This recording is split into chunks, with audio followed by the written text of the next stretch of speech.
અધ્યાય 5 શ્લોક 8 સત્યનો સુમેળ ધરાવતો જાણકાર જોતી વખતે, સાંભળતી વખતે, સ્પર્શતી વખતે, સૂંઘતી વખતે, ખાતી વખતે, જતી વખતે, સૂતી વખતે, શ્વાસ લેતી વખતે વિચારે છે કે હું કંઈ કરતો નથી.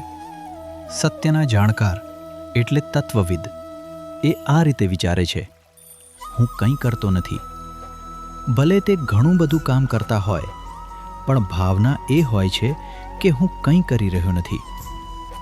કોઈ પણ ક્રિયામાં જેમ કે જોવું, સાંભળવું, સ્પર્શ કરવો, સૂંઘવું, ખાવું, જવું, સૂવું, શ્વાસ લેવો વગેરે, આ બધામાં એવું વિચારવું કે ઇન્દ્રિયોના વિષયોમાં કાર્યરત છે અને હું કંઈ કરતો નથી એવી સંપૂર્ણ ખાતરી હોવી જોઈએ. ભગવાન કહે છે કે જે ઋષિએ સત્યના જાણનાર છે અને પોતાના આત્માનો સાક્ષાત્કાર કર્યો છે, તે હંમેશા પોતાની પ્રવૃત્તિઓ કરતી વખતે વિચારે છે કે બધું જ થઈ રહ્યું છે, હું કંઈ કરતો નથી એવી માનસિક વૃત્તિ એનામાં હોય છે.